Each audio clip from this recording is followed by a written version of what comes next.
Morning students, I am Prashant Solanke, Assistant Professor at DCSAR College of Pharmacy. In today's lecture, we are going to see a cardiovascular system. Now, what is meant by cardiovascular system? Cardiovascular system म्हणजे काय? ही जी system आहे ही दोन शब्दांपासून बनलेली आहे. That is cardio and vascular. Right? Cardio means heart, vascular means blood vessels. Means ही जी cardiovascular system आहे ती हार्ट आणि ब्लड वेसल्सपासून बनलेली आहे, म्हणून त्याला आपण कार्डिओवॅस्क्युलर सिस्टीम म्हणतो. Okay. Now in cardiovascular system it is a organ system that distributes blood to the different parts of the body. आणि हे जे ब्लड जे आहे वेगवेगळ्या डिफरंट पार्ट्सपर्यंत पोचवण्यासाठी हार्ट आणि ब्लड वेसल्स हे दोघंही काम करतात. हार्ट जे आहे ते एक पंपिंग मेकॅनिझमद्वारा ब्लड जे आहे ते पंप करणार आणि ब्लड वेसल्स जे आहेत त्या एक प्रकारे पाईपलाईनद्वारा ब्लड जे आहे ते डिफरंट बॉडीच्या पार्ट्सपर्यंत पोचवणार. ठीक आहे. सो हार्ट एक प्रकारे पंप आहे आणि ब्लड वेसल्स एक प्रकारे काय आहे, जे पंप झालेले मटेरियल आहे दॅट इज ब्लड, त्याला एक प्रकारे पाईपलाईन जे आपण काय म्हणणार कम्पेअर जर केलं तर पाईपलाईन कसं पाण्याला घराच्या वेगवेगळ्या डिफरंट पार्ट्समध्ये, किचनमध्ये, बाथरूममध्ये वगैरे पोचवतं, त्याच पद्धतीने हे सुद्धा या ठिकाणी ब्लडला डिफरंट पार्ट्समध्ये डिफरंट ऑर्गन्स, टिश्यूज आणि तिथल्या सेल्सपर्यंत ब्लडला पोचवतात. Okay. So what is the major function of the cardiovascular system? That is a transportation. आता ट्रान्सपोर्टेशन ऑफ द ब्लड हे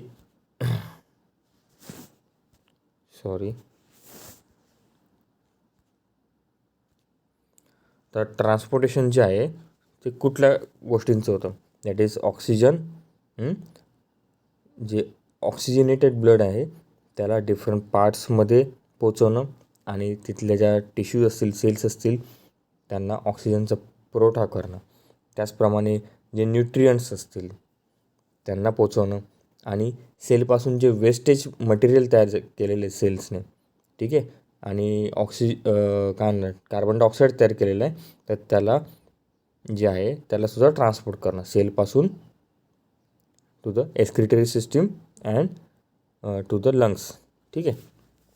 कार्बन डायऑक्साईड जे त्याला लंग्सपर्यंत पोचवणं हे ट्रान्सपोर्टेशन. त्याचप्रमाणे काही हार्मोन्स असतील, त्या हार्मोन्सलासुद्धा जे हार्मोन्स रिलीज होतात, समजा इन्सुलिन रिलीज झालं तर ते इन्सुलिन जे आहे ते रिलीज कुठे होईल? ब्लडमध्ये होईल, तर त्यालासुद्धा ट्रान्सपोर्ट करणं. ते वेगवेगळे जे हार्मोन्स आहेत त्यांना ट्रान्सपोर्ट करणं, अशा पद्धतीचं इम्पॉर्टंट फंक्शन जे आहे ट्रान्सपोर्टेशनचं ते कार्डिओवॅस्क्युलर सिस्टीमद्वारा होतं. ओके.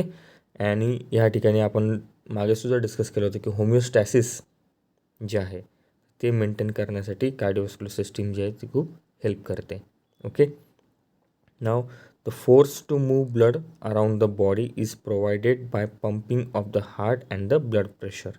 मीन्स या ठिकाणी हार्ट जो आहे तो पंप करेल ब्लड आणि ह्या पंपिंगद्वारा एक ब्लडचा प्रेशर क्रिएट होईल आणि त्या प्रेशरने ब्लड जे आहे ते ट्रान्सपोर्ट होईल आणि थ्रूआउट द बॉडी या ठिकाणी ट्रान्सपोर्टेशन होईल. ठीक आहे.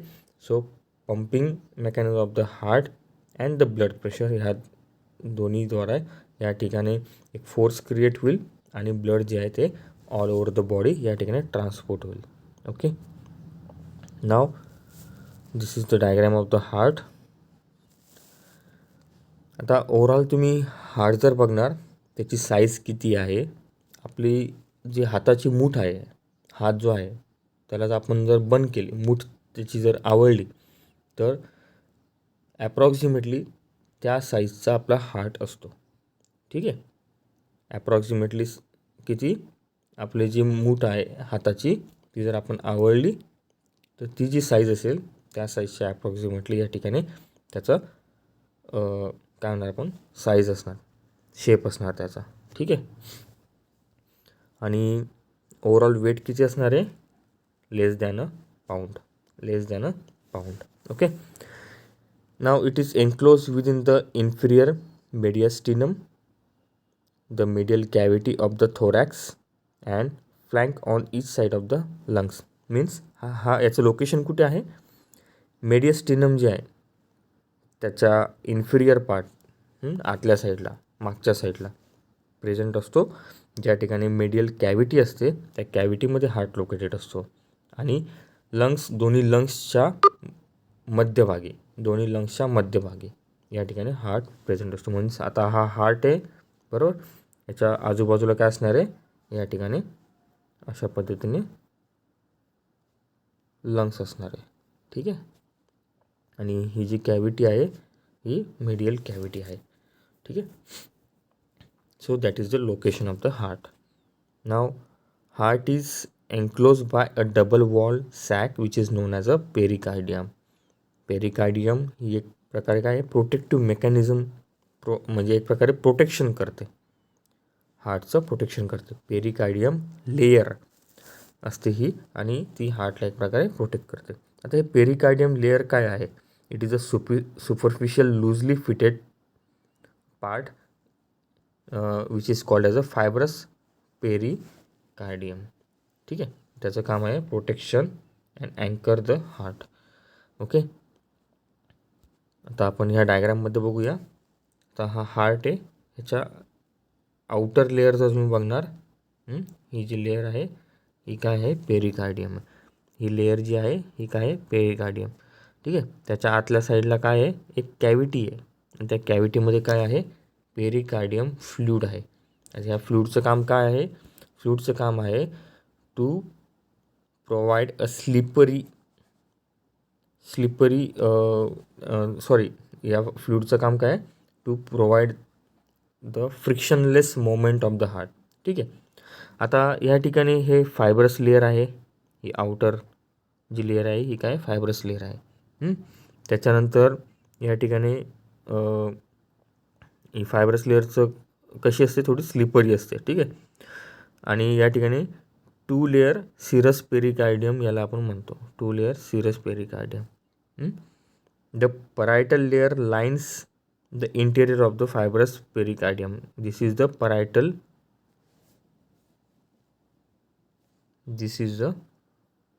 Parietal layer which is lines the interior of the fibrous pericardium. parietal layer कुठे आहे, फायब्रस पेरिकार्डियमच्या आतल्या साईडला आहे. ठीक आहे, आणि ह्या ठिकाणी काय आहे, ही एक कॅव्हिटी आहे, ही काय पोकळी आहे. ठीक आहे, कॅव्हिटी, आणि त्याच्यामध्ये जे आहे ते सिरस फ्लूइड प्रेझेंट असतं. Okay, now a slippery lubricating fluid which is known as a serous fluid. Okay, it is produced by the serous pericardial membranes. Okay, which allows the heart to beat easily in a relatively frictionless environment. Means हार्टचं काम काय आहे, pumping करणं. तर pumping करताना काय होतं, या ठिकाणी ॲट्रियम आणि वेंट्रिकल्स यांच्यामध्ये कॉन्ट्रॅक्शन रिलॅक्सेशन होत असतं. हे जे कॉन्ट्रॅक्शन रिलॅक्सेशन होतं हे होत असताना हार्टचे मसल्स जे ते कॉन्ट्रॅक्ट होत आहेत. ठीक आहे, कोणते मसल्स असतात हार्टचे कॉन्ट्रॅक्ट होणारे, मायोकार्डियम मसल्स असतात. मायोकार्डियल लेअर असते, त्याच्यामध्ये कार्डियाक मसल्स म्हणतो आपण त्यांना, किंवा मायोकार्डियल फायबर्स म्हणतो. हे जे आहेत यांचं मेकॅनिझम असतं कॉन्ट्रॅक्शन करणं आणि ते सायमल्टेनियसली रिलॅक्सेशनसुद्धा करणं. ठीक आहे, तर हे जे कॉन्ट्रॅक्शन रिलॅक्सेशन आहे या ठिकाणी हार्ट जे आहेत त्यांचे मसल्स एकमेकांना घासणार नाही. ठीक आहे, त्याच्यासाठी एक लुब्रिकेटिंग फ्लूइड या ठिकाणी सिरस पेरिकार्डियम मेम्ब्रेन जी आहे ती तयार करते आणि त्याच्यामुळे एक लुब्रिकेशन मिळतं. ओके, आणि त्या लुब्रिकेशनमुळे या ठिकाणी आपण म्हणणार की कुठल्या प्रकारे फ्रिक्शन होत नाही तिथल्या मसल्समध्ये. ओके, फॉर एक्झाम्पल या ठिकाणी ही जी लेअर आहे याच्यामध्ये काय आहे, याच्यामध्ये सिरस फ्लूइड आहे, त्याच्यामुळे फ्रिक्शन होत नाही. ओके, आता जर हे सिरस फ्लूइड जे त्याची डेफिशियन्सी निर्माण झाली, त्याची कमतरता निर्माण झाली, तर काय होईल, या ठिकाणी तिथल्या मसल्समध्ये फ्रिक्शन होईल आणि फ्रिक्शन झाल्यामुळे त्या ठिकाणी इन्फ्लामेशन निर्माण होऊ शकतं. ओके, मीन्स या ठिकाणी पेरिकार्डियाटिस नावाची एक डिसीज आहे, तो या ठिकाणी निर्माण होऊ शकतो. आता नेहमी लक्षात ठेवा, ज्या ठिकाणी कोणत्याही डिसीजच्या शेवटी ITIS असेल, ठीक आहे, TIS असेल म्हणजेच काय, इन्फ्लामेशन. ओके, आता हे इन्फ्लामेशन कुठे आहे, पेरिकार्डियम लेअरच्या इथे आहे, म्हणून त्याला पेरिकार्डियाटिस म्हणतो. Okay, inflammation of the pericardium that is known as a pericarditis. It is often results in a decrease in the serous fluid. कशामुळे झालं हे, सिरस फ्लूडच्या डेफिशियन्सीमुळे झालं. ते डिक्रीज झालं सिरस फ्लूड आणि त्याच्यामुळे या ठिकाणी फ्रिक्शन व्हायला लागलं, घासले जायला लागले ते मसल्स आणि म्हणून या ठिकाणी इन्फ्लामेशन झालं. ठीक आहे, या ठिकाणी दाखवलं या डायग्राममध्ये, इन्फ्लामेटेड पेरिकार्डियम, इन्फ्लाम्ड पेरिकार्डियम. ओके, आणि या ठिकाणी हे इन्फ्लामेशन झाल्यामुळे एक पेन होतं त्या पेशंटला. ठीक आहे, दुखतं, घासले जातात ना, त्याच्यामुळे दुखतं थोडंसं. ठीक आहे, आणि त्याच्यामुळे हार्टच्या मुवमेंट्समध्ये सुद्धा या ठिकाणी प्रॉब्लेम होतो, कारण फ्रिक्शन होतं. ओके, सो कॉन्ट्रॅक्शन रिलॅक्सेशनमध्ये सुद्धा या ठिकाणी प्रॉब्लेम होतो आणि पेशंटला त्रास होतो. ठीक आहे, पेन होतं. आता हार्टचे जे लेयर्स आहेत ते समजून घेऊ आपण. हार्टचे 3 प्रकारचे लेयर्स आहेत. एक आहे आउटर इपिकार्डियम, हे जे ब्ल्यू दाखवलेलं या ठिकाणी, ब्ल्यू येलो, एक आहे आउटर एपिकार्डियम आहे. आणि ते कशापासून बनलेलं आहे, कशापासून बनलेलं ते, that is the fibrous pericardium, parietal pericardium, pericardial cavity ज्याच्यामध्ये सिरस फ्लूइड प्रेझेंट आहे, ज्याच्यामध्ये काय आहे, सिरस फ्लूइड प्रेझेंट आहे, म्हणून त्याला आपण सिरस पेरिकार्डियम म्हणतो. आणि विसिरल पेरिकार्डियम, ह्या लेयर्सपासून या ठिकाणी आउटर एपिकार्डियम बनलेली असते. ओके, त्याच्यानंतर नेक्स्ट जे आहे that is a myocardium, myocardium, आणि त्याच्या आतली जी आहे दॅट इज अ एंडोकार्डियम. ही सगळ्यात आतली जी आहे त्याला आपण एंडोकार्डियम म्हणतो. ह्याला या लेअरला आपण एंडोकार्डियम म्हणतो. ओके, आता आउटर एपिकार्डियम आपण बघितली. आता what is mean by myocardium, जी मधली लेअर आहे इपिकार्डियम आणि एंडोकार्डियमच्या मधली लेअर जी आहे दॅट इज द मायोकार्डियम. ही लेअर जी आहे ह्याला आपण मायोकार्डियम लेअर म्हणतो. ओके, आता ही जी लेअर बनते ही एक बंडल लाईक कार्डियक मसल्स असतात जे ट्विस्ट असतात, जे ट्विस्टेड असतात. ठीक आहे, असे एकमेकांमध्ये असे ट्विस्टेड असतात. तर हे कार्डियक मसल्स जे आहेत हे ट्विस्टेड आणि रिंग लाईक शेप असतो त्यांचा. ठीक आहे, या ठिकाणी बघा रिंग लाईक शेप आहे. अशा अरेंजमेंटमध्ये हे कार्डियक मसल्स जे आहेत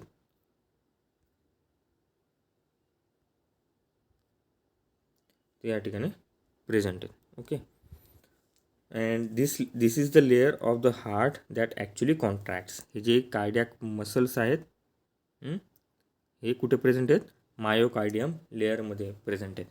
मायोकार्डियम फायबर्ससुद्धा म्हणतो आपण त्याला. तर हे जे मायोकार्डियम फायबर्स असतात ह्यांच्यामध्ये कॅपॅसिटी असते की हार्टच्या डिफरंट चेंबर्सला कॉन्ट्रॅक्ट करणं आणि रिलॅक्स करणं. Okay, so they are also known as a heart skeleton.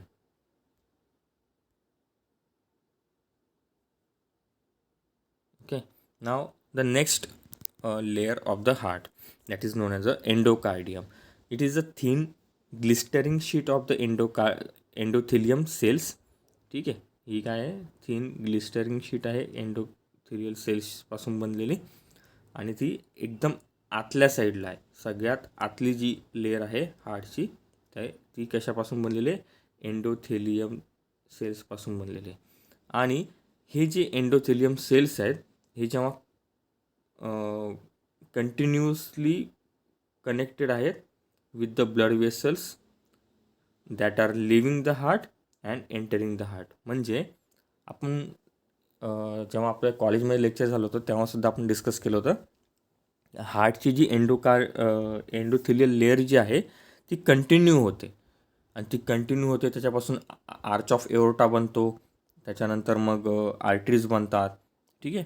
आणि त्याचप्रमाणे आर्ट्रिओल्स बनतात आणि वेन्युल्स, वेन्स आणि मग इन्फिरियर आणि सुपिरियर वेना कावा बनतो.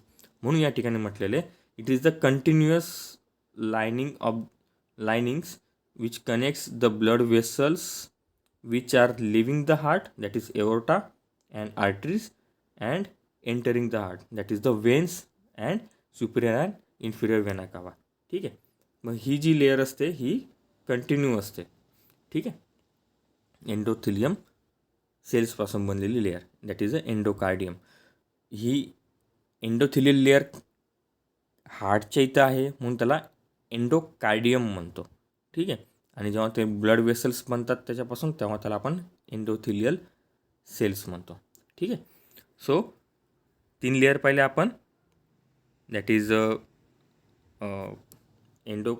Pericardium, myocardium and the endocardium. Okay. Now heart जे आहे त्याचे 4 चेंबर्स आहेत. ठीक आहे. That is the right atrium, left atrium.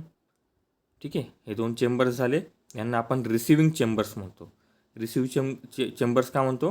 कारण हे जे राईट ॲट्रियम आहे तिथे सुपिरियर आणि इन्फिरियर वेना कावाद्वारा या ठिकाणी डिऑक्सिजनेटेड ब्लड जे आहे ते एंटर करतं. ठीक आहे. आणि लेफ्ट ॲट्रियम हे सुद्धा रिसिविंग चेंबर आहे, कारण या ठिकाणी जे ऑक्सिजनेटेड ब्लड आहे ते लंग्सपासून ह्या लेफ्ट ॲट्रियममध्ये येतं, म्हणून याला आपण रिसिविंग चेंबर म्हणतो. ठीक आहे. त्याचप्रमाणे हार्टमध्ये 2 वेंट्रिकल्स प्रेझेंट असतात. ठीक आहे. आता हे 2 वेंट्रिकल्स कोणते आहेत? राईट वेंट्रिकल एक आहे आणि दुसरा आहे लेफ्ट वेंट्रिकल. ठीक आहे. याला आपण फिलिंग चेंबर्स म्हणतो. फिलिंग चेंबर्स का म्हणतो?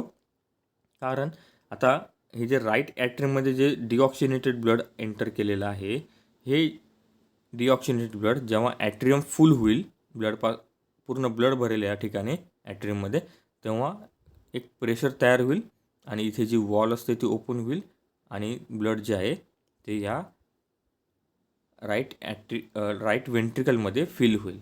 ठीक आहे. या ठिकाणी फिल होईल म्हणून त्याला फिलिंग चेंबर म्हणतो. त्याचप्रमाणे इथे जे ऑक्सिजनेटेड ब्लड आलेलं आहे लेफ्ट ॲट्रियममध्ये, हा चेंबर जेव्हा फिल झाल्यानंतर इथली जी वॉल असते ती ओपन होते आणि ब्लड जे आहे ते लेफ्ट वेंट्रिकलमध्ये फिल होतं, म्हणून यांना आपण वेंट्रिकल्सला आपण काय म्हणतो? Filling chambers. ठीक आहे. फिलिंग चेंबर्स म्हणतो आपण यांना. Okay. So 2 atrium and 2 ventricles. 2 atriums are receiving chambers and 2 ventricles are filling chambers. Now this is the diagram of the heart where you can see the different parts of the heart. Okay. Here you can see in the inferior vena cava and the superior vena cava the deoxygenated blood enters via this inferior and superior vena cava and it will accumulate inside the right atrium. आणि right ॲट्रियममध्ये जमा झाल्यानंतर काय होईल? या ठिकाणी एक pressure तयार होईल. ठीक आहे. प्रेशर तयार झाल्यानंतर या ठिकाणी काय प्रेझेंट आहे? वॉल प्रेझेंट आहे. कोणती वॉल? ट्रायकस्पाईड वॉल प्रेझेंट आहे. ठीक आहे. ही ट्रायकस्पाईड वॉल प्रेशरमुळे काय होईल? ओपन होईल. प्रेशरमुळे काय होईल? ती वॉल ओपन होईल. ओपन झाल्यावरती ब्लड जे आहे ते राईट वेंट्रिकलमध्ये ॲक्युमुलेट होईल, या ठिकाणी जमा होईल. राईट वेंट्रिकल्स काय डिऑक्सिजनेटेड ब्लडने काय होतील? फिल होतील. फिल झाल्यावरती या ठिकाणी काय होणार आहे? कॉन्ट्रॅक्शन होईल. फिल झाल्यावरती या ठिकाणी कॉन्ट्रॅक्शन होतील. कॉन्ट्रॅक्शन झाल्यावरती ही जी पल्मनरी वॉल प्रेझेंट आहे, ही पल्मनरी वॉल प्रेशरमुळे ओपन होईल. ओपन झाल्यावरती ब्लड जी आहे ते ह्या पल्मनरी आर्टरीद्वारा कुठे जाणार आहे? पल्मनरी आर्टरीद्वारा आजूबाजूला जे लंग्स प्रेझेंट आहेत. ठीक आहे. या ठिकाणी हे जे लंग्स प्रेझेंट आहेत या लंग्समध्ये हे ब्लड काय होणार आहे? जाणार आहे. ठीक आहे. लंग्समध्ये ब्लड गेल्यावरती काय होणार आहे? लंग्समध्ये ब्लड गेल्यावरती हे जे डिऑक्सिजनेटेड ब्लड आहे ते ऑक्सिजनेटेड बनणार का? कारण लंग्समध्ये गॅसेसचं एक्सचेंज होणार आहे. जे कार्बन डायऑक्साईड ब्लड सेल्सला जे अटॅच होतं ते डिटॅच होईल आणि ऑक्सिजन जे आहे, ऑक्सिजन मॉलिक्युल्स त्या ब्लड सेल्समध्ये डिपॉझिट होईल. याला आपण म्हणतो एक्सचेंज ऑफ गॅसेस. आणि हे कशा पद्धतीने होतं? With the help of the concentration gradient. Means molecules जे आहेत ऑक्सिजन किंवा कार्बन डायऑक्साईड हे हायर कॉन्सन्ट्रेशनपासून लोअर कॉन्सन्ट्रेशनकडे मूव्ह करतील. आता जे डिऑक्सिजनेटेड ब्लड होतं त्याच्यामध्ये कार्बन डायऑक्साईडचा कॉन्सन्ट्रेशन जास्त होता आणि जेव्हा तो व्यक्ती श्वास घेतो तेव्हा त्या ठिकाणी ऑक्सिजन आलेला आहे कुठे? ब्लड वेसल्स लंग्समध्ये. आणि ऑक्सिजनचं प्रमाण जे आहे ते लंग्समध्ये जास्त आहे, कार्बन डायऑक्साईडचं प्रमाण ब्लड सेल्समध्ये जास्त आहे. मग आता हे दोन्ही मॉलिक्युल्स जे ते हायर कॉन्सन्ट्रेशनकडून लोअर कॉन्सन्ट्रेशनकडे जातील आणि म्हणून या ठिकाणी कार्बन डायऑक्साईड जो आहे तो डिटॅच होईल ब्लड सेल्सपासून आणि त्या ब्लड सेल्सला ऑक्सिजन अटॅच होईल आणि मग काय होणार? ब्लड जे आहे ते ऑक्सिजनेटेड बनणार. ठीक आहे. आता ब्लड ऑक्सिजनेटेड झालं की या ठिकाणी काय होईल? हे जे ऑक्सिजनेटेड ब्लड आहे ते पल्मनरी व्हेन्स या ठिकाणी प्रेझेंट आहेत 4. किती? 4 पल्मनरी व्हेन्स, एक राईट साईडने आणि एक लेफ्ट साईडने येते. तर ह्या ज्या 4 पल्मनरी व्हेन्स आहेत हे ऑक्सिजनेटेड ब्लड या ठिकाणी लेफ्ट ॲट्रियममध्ये जमा करतील. ठीक आहे. लेफ्ट ॲट्रियममध्ये या ठिकाणी जमा होईल ऑक्सिजनेटेड ब्लड. आणि हे जे ऑक्सिजनेटेड ब्लड या ठिकाणी जमा झालं की ही जी मिट्रल वॉल आहे ती प्रेशरमुळे ओपन होईल. ठीक आहे. ओपन झाल्यावरती हे जे ऑक्सिजनेटेड ब्लड आहे त्या लेफ्ट वेंट्रिकलमध्ये जमा होईल आणि लेफ्ट वेंट्रिकलमध्ये जेव्हा कॉन्ट्रॅक्शन निर्माण होईल, जेव्हा ह्या लेफ्ट वेंट्रिकल्स कॉन्ट्रॅक्ट होतील तेव्हा प्रेशरने ही जी एओर्टिक वॉल आहे जी एओर्टा आणि लेफ्ट वेंट्रिकलला सेपरेट करते, ही एओर्टिक वॉल ओपन होईल आणि ब्लड जे आहे ते असेंडिंग आर्च ऑफ एओर्टामध्ये जाईल. त्याचप्रमाणे डिसेंडिंग आर्च ऑफ एओर्टाद्वारा ब्लडमध्ये डिफरंट बॉडी पार्ट्समध्ये ते ब्लड पोचेल. ठीक आहे. असेंडिंग आर्च ऑफ एओर्टाचे 3 ओपनिंग्स आहेत. या 3 ओपनिंग्सद्वारा ब्लड जे आहे ते अप्पर बॉडी पार्ट्समध्ये जाईल आणि डिसेंडिंग आर्च ऑफ एओर्टाद्वारा वेगवेगळ्या आर्टरीज या ठिकाणी डिसेंडिंग आर्च ऑफ एओर्टापासून वेगवेगळ्या आर्टरीज या ठिकाणी बाहेर येतील आणि त्याच्याद्वारे डिफरंट लोअर बॉडी पार्ट्समध्ये ऑक्सिजनेटेड ब्लड जे ते जाईल. ओके. तर हे ओव्हरऑल हार्टचं स्ट्रक्चर आहे. या ठिकाणी आपण बघितलं 4 चेंबर्स, 4 प्रकारच्या वॉल्स. ठीक आहे. त्याचप्रमाणे पल्मनरी आर्टरी बघितली आणि पल्मनरी आर्टरी जी आहे ती 2 राईट आणि लेफ्ट लंग्समध्ये जाते ते पाहिलं. आणि या लंग्सपासून 4 व्हेन्स, पल्मनरी व्हेन्स ज्या आहेत त्या आपण पाहिल्या. ठीक आहे. आणि कशा पद्धतीने आर्च ऑफ एओर्टाद्वारा ब्लड जे ते पंप होतो अप्पर आणि लोअर बॉडी पार्ट्समध्ये ते आपण बघितलं. लक्षात ठेवा मित्रांनो, या ठिकाणी ही जी पल्मनरी आर्टरी जी आहे ही एकच आर्टरी आहे जी डिऑक्सिजनेटेड ब्लड या ठिकाणी ट्रान्सपोर्ट करते आणि पल्मनरी व्हेन्स ह्या एकच अशा व्हेन्स आहेत की ज्या ऑक्सिजनेटेड ब्लड जे आहे ते ट्रान्सपोर्ट करत आहेत. नॉर्मली बॉडीमध्ये तुम्ही बघणार तर बॉडीमध्ये आर्टरीज ज्या असतात त्या ऑक्सिजनेटेड ब्लड डिफरंट बॉडी पार्ट्सचे जे सेल्स आहेत पर्यंत पोचवतात आणि व्हेन्स जे असतात ते डिऑक्सिजनेटेड ब्लड या ठिकाणी पुन्हा हार्टकडे आणतात. ठीक आहे.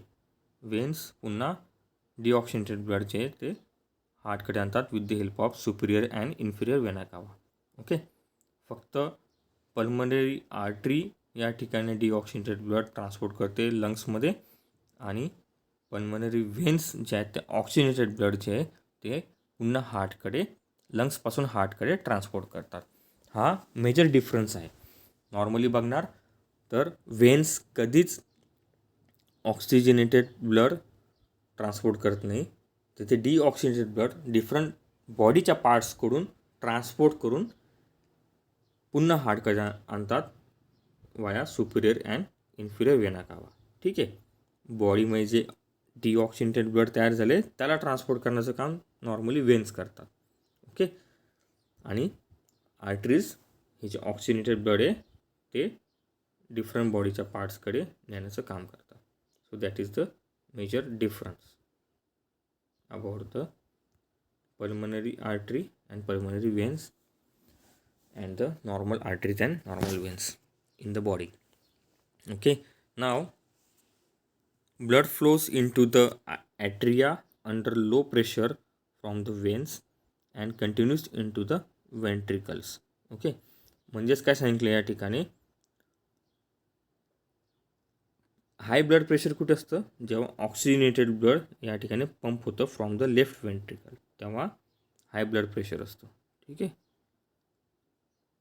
कारण इथून जे पंप झालेलं ब्लड आहे त्याला डिफरंट बॉडीच्या पार्ट्सपर्यंत पोचायचं आहे, त्यासाठी विशिष्ट प्रेशर लागेल, त्याच्यासाठी हाय ब्लड प्रेशर या ठिकाणी क्रिएट झालेला असतो. ठीक आहे, पण जेव्हा डिऑक्सिनेटेड ब्लड रिटर्न येतं बॉडीकडे, तेव्हा तो जो ब्लड फ्लो असतो टू द राईट ॲट्रियम, तो कसा असतो, लो प्रेशरचा असतो, लो प्रेशर. ठीक आहे, आणि हा कुठून येतो, हा लो प्रेशर जो आहे from the veins and continue in to the ventricles. कोणत्या वेंट्रिकल्स, इथून ब्लड आलं इन्फिरियर आणि सुपिरियर वेना कावाद्वारा, कुठे आलं, राईट ॲट्रियममध्ये विथ लो प्रेशर. ठीक आहे, आणि तिथून पुन्हा ते राईट वेंट्रिकलमध्ये जाणार आहे. So continue in to the ventricle. Okay,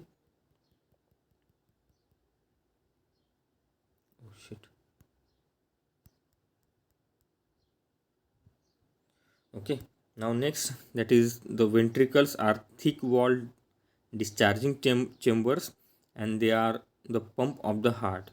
When they contract, blood is propelled out of the heart into the circulation. आता हे जे वेंट्रिकल्स आहेत, स्पेसिफिकली लेफ्ट वेंट्रिकल, हे काय, एक डिस्चार्जिंग चेंबर आहे. या ठिकाणी जेव्हा ते फिल झाल्यानंतर ते काय करेल, ब्लड फोर्सफुली पंप करेल, डिस्चार्ज करेल. Okay, and they will pump the blood into the different parts of the body. Okay, so when they contract, blood is propelled out of the heart into the systemic circulation. म्हणजेच बॉडीच्या different पार्ट्सच्या सर्क्युलेशनमध्ये ते blood जे आहे ते या ठिकाणी जाईल. Okay, so ventricles are basically pump. Okay, जी आपण लेफ्ट वेंट्रिकलबद्दल बोललो, राईट वेंट्रिकलसुद्धा एक पंप आहे, पण हे जे पंप आहे हा कसा आहे, छोटा पंप आहे जो फक्त लंग्सपर्यंत डिऑक्सिनेटेड ब्लड पोचवणार आहे.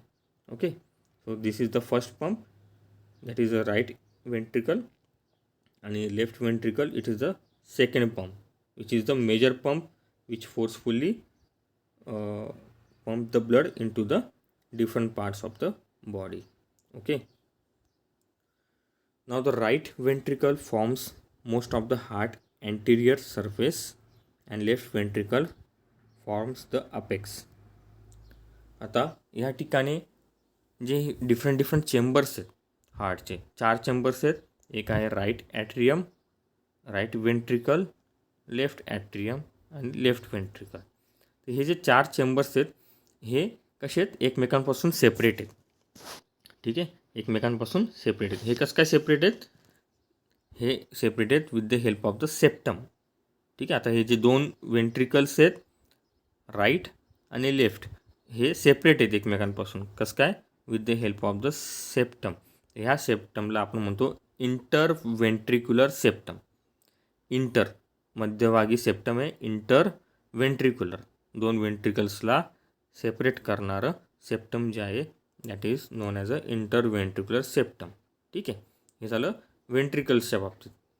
ओके, त्याचप्रमाणे ॲट्रियम जे आहेत हे ॲट्रियमसुद्धा राईट ॲट्रियम आणि लेफ्ट ॲट्रियम हे दोघंही separated with the help of the septum which is known as a inter atrial septum.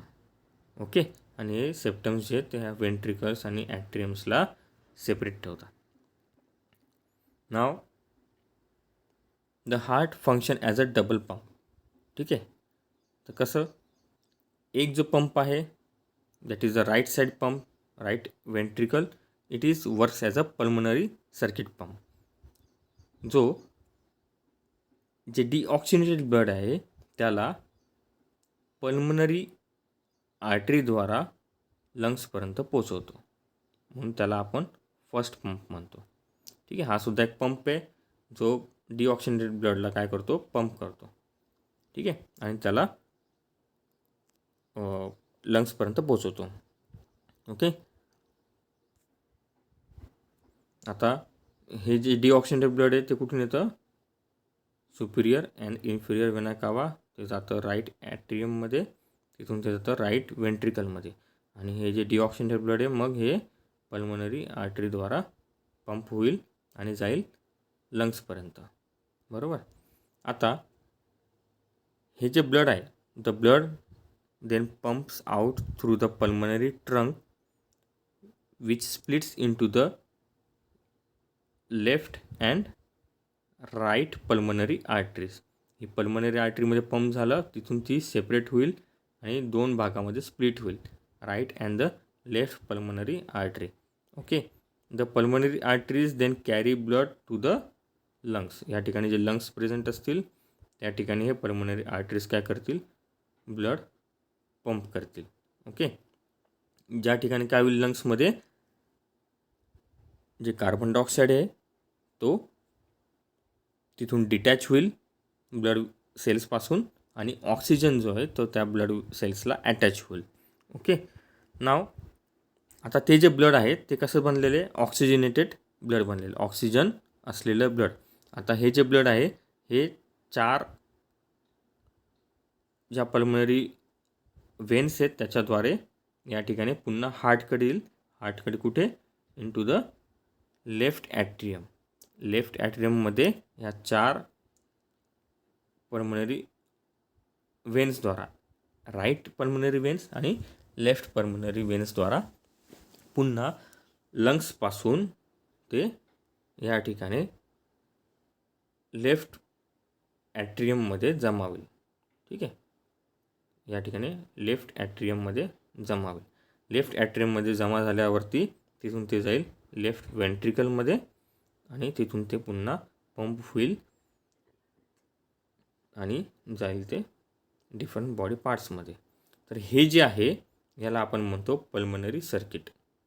ठीक आहे. Pulmonary circuit. पल्मनरी सर्किट काय आहे, जे ब्लड डिऑक्सिनेटेड ब्लड या ठिकाणी आलं राईट ॲट्रियममध्ये, ते गेलं राईट वेंट्रिकलमध्ये, राईट वेंट्रिकलमधून ते पंप झालं इंटू द पल्मनरी आर्टरी. आता ही पल्मनरी आर्टरी 2 भागामध्ये स्प्लिट होते, right pulmonary artery and left pulmonary artery. तिथून ते कुठे जाते राईट लंग्स आणि लेफ्ट लंग्स. ठीक आहे. इथे मग या ठिकाणी काय होणार आहे, ऑक्सिजनेटेड ब्लड होणार आहे आणि तेच ऑक्सिजनेटेड ब्लड पुन्हा या ठिकाणी लेफ्ट ॲट्रियममध्ये जमा होईल, लेफ्ट ॲट्रियमपासून लेफ्ट वेंट्रिकलमध्ये जमा होईल. तर ह्याला आपण म्हणतो pulmonary circuit. Okay. Now the blood return to the left side of the heart is pump out of the heart in to the aorta. जे जमा झालेलं लेफ्ट वेंट्रिकलमध्ये जे जमा झालेलं ब्लड आहे ते आर्च ऑफ एओर्टामध्ये पंप होईल. And the systemic arteries branches from the aorta to supply the body tissues with the blood. म्हणजे हे जे ब्रांचेस आहेत वेगवेगळे, अप्पर ब्रांचेस, त्याच्यानंतर लोअर ब्रांच आहे, इथून ते डिफरंट बॉडीच्या डिफरंट पार्ट्सपर्यंत या ठिकाणी ब्लड जे आहे ते सप्लाय होईल, oxygenated blood. Okay. Now the oxygen poor blood circulates from the tissues. म्हणजेच काय, आता हे जे ऑक्सिजनेटेड ब्लड जे आहे ते पोचलं डिफरंट बॉडी पार्ट्सपर्यंत पोचलं, तिथल्या सेल्सपर्यंत पोचलं. आता सेल्स जे आहे ते कंटिन्युअसली काम करतात. हे जे सेल्स काम करतात त्या ठिकाणी वेस्ट मटेरियल तयार होतं आहे. ठीक आहे. त्याच्यामध्ये carbon dioxide is also the waste material. ठीक आहे. सेल्सला काम करण्यासाठी ऑक्सिजनची गरज होती, तर ऑक्सिजनेटेड ब्लड त्या ठिकाणी पोचलं आणि सेल्सला ऑक्सिजन प्रोव्हाइड केला. सेल्स काम करतात या ठिकाणी, तर या ठिकाणी एक रॉ मटेरियल तयार होतं आहे, that is the carbon dioxide. आता हे कार्बन डायऑक्साईड जे आहे ते पुन्हा ब्लडमध्ये मिक्स होणार आहे आणि ते ब्लड जे आहे ते डिऑक्सिनेटेड बनणार आहे. तर त्यालाच आपण म्हणतो ऑक्सिजन पुअर ब्लड, डिऑक्सिनेटेड ब्लड. ठीक आहे.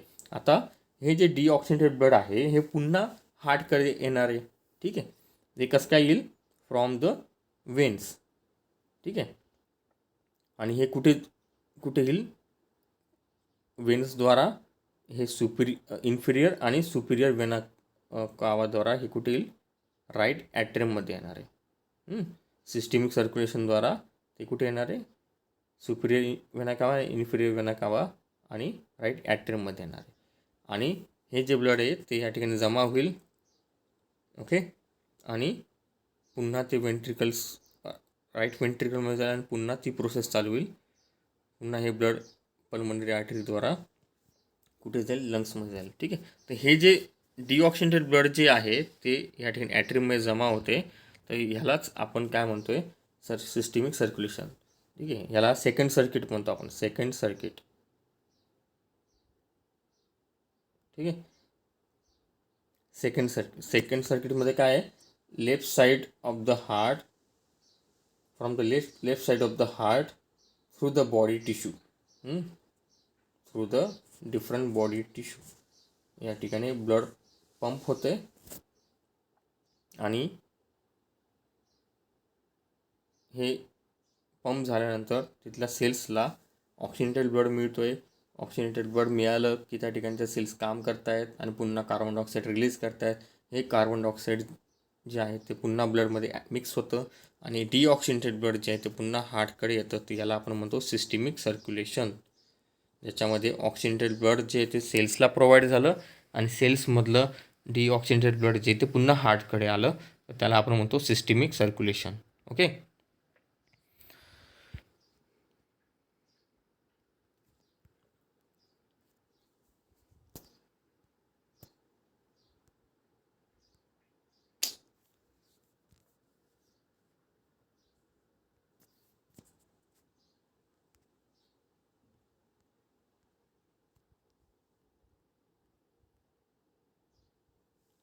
Okay, so because of the left ventricle, the systemic pump that pumps blood over much longer pathway through the body, its walls are thicker than the right ventricle. आता जर तुम्ही या डायग्राममध्ये बघणार, right ventricle याची जी wall आहे, ही जी outer wall आहे ही कशी आहे? थिन आहे, बारीक आहे. पण लेफ्ट वेंट्रिकलची वॉल जर बघणार तुम्ही, ती कशी थिक आहे. हे का आहे? कारण लेफ्ट वेंट्रिकलला जे ब्लड पंप करायचे ते फार लाँग डिस्टन्सपर्यंत करायचे आहे. ठीक आहे, अप्पर बॉडी पार्ट्स आणि लोअर बॉडी पार्ट्समध्ये या ठिकाणी पंप करायचं आहे. म्हणून याची जी वॉल आहे ती कशी थिक आहे as compare to left ventricle. Left वेंट्रिकलची का छोटी आहे? कारण त्याला फक्त ब्लड जे आहे ते लंग्सपर्यंत पोचवायचं आहे, लंग्सपर्यंत near by area, long distance cover नाही करायचे. म्हणून इथली जी वॉल आहे ती थिन आहे आणि इकडची वॉल जी आहे ती थिक आहे.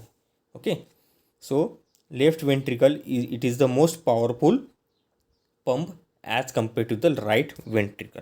Okay, now the heart has 4 types of walls. 4 प्रकारच्या वॉल्स आहेत त्या आपण आधीसुद्धा पाहिल्या. 2 वॉल्स ज्या आहेत त्या ॲट्रियमला सेपरेट करतात, ॲट्रियम आणि वेंट्रिकल्सला सेपरेट करतात. आणि 2 वॉल्स ज्या आहेत त्या वेंट्रिकल्सला आर्टरीजपासून सेपरेट करतात. ठीक आहे, जसं या ठिकाणी राईट ॲट्रियम आहे आणि राईट वेंट्रिकल आहे. ह्या दोघांना सेपरेट केलं आहे कोणी? ट्रायकॅस्पाईड वॉलने. ही जी ट्रायकॅस्पाईड वॉल आहे यांनी सेपरेट केलं आहे. त्याचप्रमाणे लेफ्ट वेंट्रिकल आणि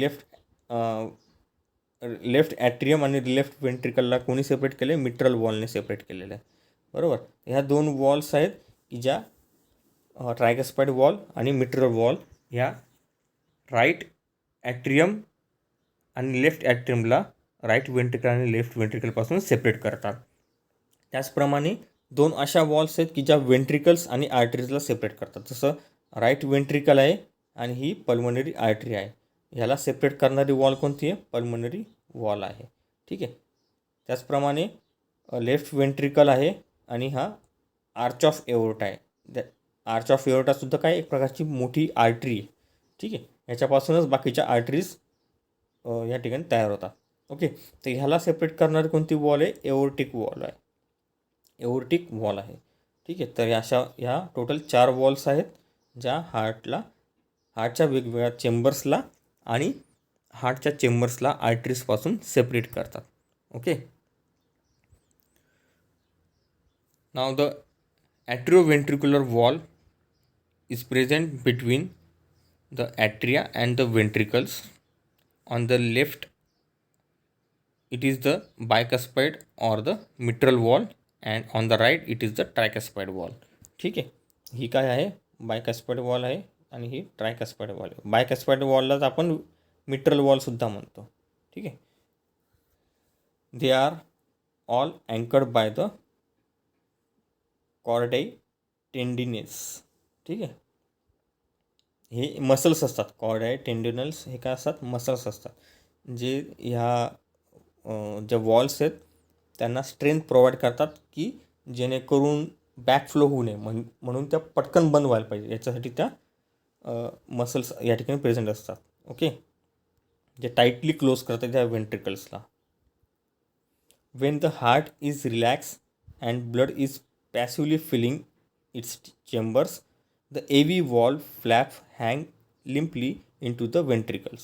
As the ventricle contracts, they press on the blood in their chamber and the interventricular pressure rises. ठीक आहे. आता जेव्हा ॲट्रियममध्ये प्रेशर डेव्हलप होतो तेव्हा मिट्रल वॉल आणि ट्रायकस्पाइड वॉल यांच्यावरती प्रेशर डेव्हलप होतो. मग त्या प्रेशरमुळे त्या वॉल्स ओपन होतात, ज्याच्यामुळे राईट वेंट्रिकल आणि लेफ्ट वेंट्रिकलमध्ये ब्लड जे आहे ते फिल होतं. आता हे जेव्हा फिल होत असतं ब्लड, तेव्हा प्रेशर जो आहे त्या वॉल्सवरती कमी होत जातो, म्हणून ह्या वॉल्स आहेत ह्या पुन्हा बंद होतात. आणि ह्या ज्या वॉल्स असतात ह्या एकाच डायरेक्शनला ओपन होणाऱ्या असतात.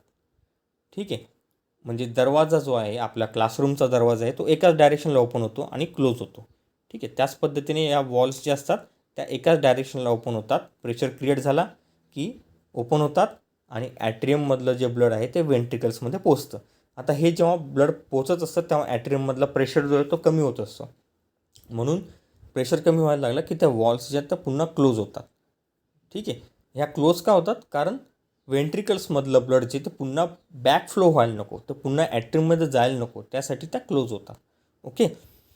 म्हणजे ह्या वॉल्स फक्त युनिडायरेक्शनल आहेत, एकाच डायरेक्शनला ओपन होणार आहेत, बाय डायरेक्शनल नाही. दोन्ही साईडला दरवाजा ओपन होत नाही. जसं पोलीस स्टेशनमध्ये तुम्ही पिक्चर्समध्ये पाहिलं असेल, पोलीस स्टेशन दाखवतात त्याच्यामध्ये जो दरवाजा असतो तो इन्स्पेक्टरच्या कॅबिनमधला दरवाजा असतो तो कसा दोन्ही डायरेक्शनला ओपन होतो, आतल्या साईडला बाहेरच्या साईडला. ठीक आहे. That is a bidirectional. आणि ह्या ठिकाणी आपला क्लासरूमचा जो दरवाजा आहे तो कसा आहे?